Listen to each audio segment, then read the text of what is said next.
सावन का महीना मटन करे शोर, बिहार की राजनीति घूम गई भैया फिर से मटन की ओर। बिहार की राजनीति में मटन की बड़ी भूमिका है। हर बार चुनाव में मटन पर राजनीति भी होती है और विवाद भी खड़ा हो जाता है। मटन का नाम लिए बिना तो यहाँ किसी चुनाव में बात ही नहीं बनती है। और क्या केंद्रीय मंत्री और क्या क्षेत्रीय नेता, सब इस मटन के चक्कर में विवाद में आ ही जाते हैं। यह विवाद तब गहरा हो जाता है जब मामला सावन के महीने से जुड़ जाता है, और ज़्यादा गहरा तो तब हो जाता है जब सावन भी चल रहा हो और चुनाव भी सर पर हो। अभी अभी जैसा कि हुआ है, अभी सावन चल रहा है और चुनाव भी होने वाला है। लेकिन क्या है कि चुनाव की तैयारी भी तो करनी है, कार्यकर्ता को खुश भी रखना है, और खुश रखने का सबसे आसान तरीका है मटन और दारू।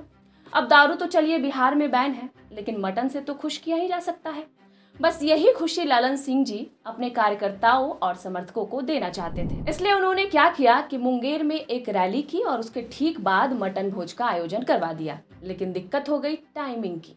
उनके इस आयोजन के 3-4 दिन पहले ही सावन महीना का शुभारंभ हो गया था। बस फिर क्या था, खबर ऐसी फैली कि जदयू कोटे से मंत्री और सांसद ललन सिंह ने जानबूझकर सावन में मटन पार्टी रखवाई है। ऐसा इसलिए कि इस खबर के साथ ललन सिंह का एक वीडियो भी सोशल मीडिया पर खूब वायरल है, जिसमें वो खुद कह रहे हैं कि खाना खाकर ही जाइएगा, खाना बना हुआ है और सावन वाला खाना भी है। जो सावन को नहीं मानते हैं उनके लिए भी खाना है। मतलब तो आप समझ ही गए होंगे कि मटन के साथ खाना में वेज भी था। इसका मतलब ये हुआ कि ललन सिंह को पता था कि सावन शुरू हो गया है। उन्हें यह भी पता था कि सावन में सनातन धर्मावलंबी मांस नहीं खाते हैं, लेकिन फिर भी उन्होंने मटन पार्टी रखी। अब बात निकली है तो दूर तलक जा रही है और इस पर हो गई है राजनीति शुरू। आखिर क्यों हो रहा है विवाद, और राहुल तेजस्वी के साथ जुड़ा है कौन सा विवाद, और आखिर क्यों मटन के नाम पर हर साल होती है सियासत में कुछ ना कुछ बातें। इन सभी सवालों का जवाब आज हम आपको देने जा रहे हैं और बताने जा रहे हैं कि आखिर ललन सिंह की पार्टी का क्या पड़ सकता है सियासी असर। नमस्कार, मेरा नाम है सृष्टि और आप देखना शुरू कर चुके हैं बिहार की राजनीति का सबसे सटीक और विस्तृत विश्लेषणात्मक कार्यक्रम, जिसका नाम है सियासी कहानियां। यूं तो मटन को लेकर अक्सर इस तरह के विवाद होते रहते हैं, लेकिन इस विवाद की असली कहानी शुरू होती है 2023 से। 2023 के अगस्त महीने में कांग्रेस नेता राहुल गांधी ने दिल्ली में आरजेडी प्रमुख लालू यादव के आवास पर मुलाकात की थी। इस मुलाकात के दौरान लालू यादव ने राहुल गांधी के साथ मिलकर बिहार का मशहूर चंपारण मटन बनाया। यह आयोजन लालू की बेटी और राज्यसभा सांसद मीसा भारती के दिल्ली स्थित आवास पर हुआ था। इस मौके पर तेजस्वी यादव और प्रियंका गांधी भी मौजूद थे। इस मुलाकात का एक वीडियो राहुल गांधी ने 2 सितंबर 2023 को अपने YouTube चैनल पर शेयर किया, जिसमें दोनों नेता चंपारण मटन बनाते हुए और खाते हुए भी नजर आए। यह मुलाकात दरअसल सावन के महीने के दौरान हुई थी। अब इस पर भाजपा नेता संबित पात्रा और शहजाद पुनेवाला ने इस वीडियो की आलोचना भी की थी। उन्हें दावा किया कि यह वीडियो 4 अगस्त को शूट किया गया था, लेकिन सावन खत्म होने के बाद 2 सितंबर को जानबूझकर रिलीज किया गया ताकि धार्मिक भावनाओं को ठेस पहुंचाया जा सके। भाजपा ने इसे मुगल मानसिकता करार दे दिया और कहा कि राहुल और लालू ने हिंदुओं की भावनाओं के साथ खिलवाड़ किया है। बात यहीं तक नहीं रुकी।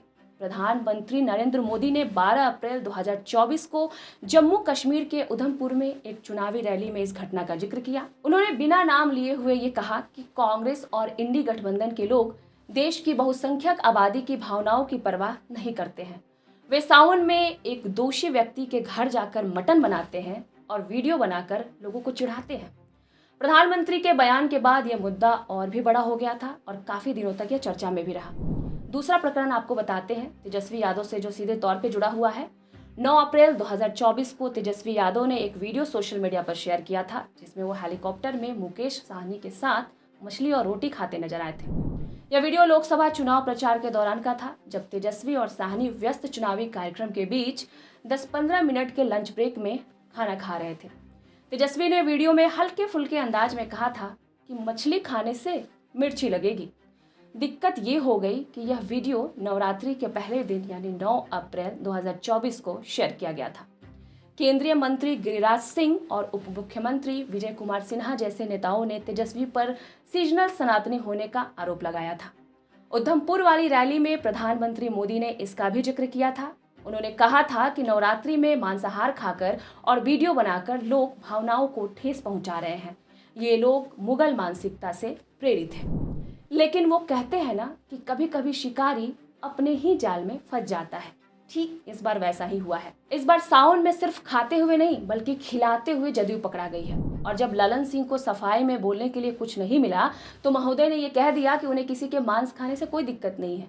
वो तो लालू यादव जी के स्वास्थ्य को लेकर चिंतित थे कि बीमार है तो इतना तेल मसाला क्यों खा रहे हैं।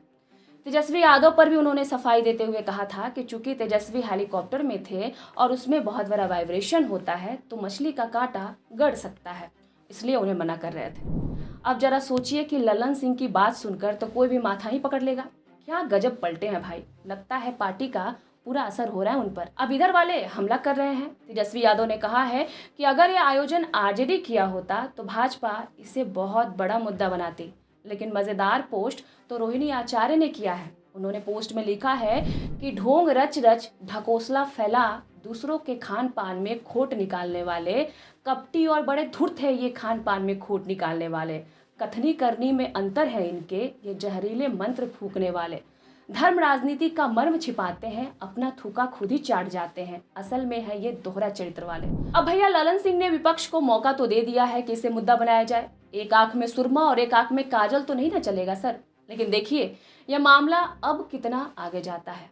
दूसरी बड़ी अजीब बात एनडीए के कुछ नेताओं द्वारा कही जा रही है कि ललन सिंह के मटन पार्टी के बाद उसे क्षेत्र के कुत्तों और कौओं की संख्या में कमी आ गई है। इसका साफ साफ अर्थ तो निकालना थोड़ा मुश्किल है, लेकिन निश्चित तौर पर एनडीए के नेता विपक्षी नेताओं पर इस बयान के माध्यम से निशाना साध रहे हैं। इस बयान की निंदा भी हो रही है, लेकिन यह स्पष्ट कह पाना मुश्किल है कि दरअसल इस बयान का सीधा और साफ अर्थ क्या है और ये किसके लिए कहा गया है। रही बात इस प्रकरण के राजनीतिक प्रभाव की, तो मुझे लगता है कि इसका कोई खास असर जदयू के वोट बैंक पर तो नहीं पड़ेगा। इसकी वजह है कि जदयू का अपना वोट बैंक पिछड़ों और दलितों का है। ऐसे में इस प्रकरण का उनके वोट बैंक पर कोई सीधा असर पड़ता हुआ दिखाई नहीं दे रहा है। लेकिन जो हिंदू धर्मावलंबी एनडीए को वोट करते हैं उनमें थोड़ी नाराजगी इस बात को लेकर हो सकती है, लेकिन फिर भी वोटिंग पैटर्न पर इसका कोई असर पड़ेगा ऐसा मुझे नहीं लगता है। यानी कि यह एक सियासी मुद्दा बनकर ही रह जाएगा। इसका जमीन पर कोई खास असर देखने को नहीं मिलने वाला है। शायद इसलिए भी तेजस्वी इस मुद्दे को बहुत अधिक तूल देने से बच रहे हैं। आपका इस मुद्दे पर क्या कहना है, आप हमें बताएं। मटन पर चर्चा हो ना हो, हम बिहार की सियासत पर तो चर्चा करते ही रहेंगे। आप देख रहे थे द फोर्थ पिलर और मैं थी आपके साथ सृष्टि।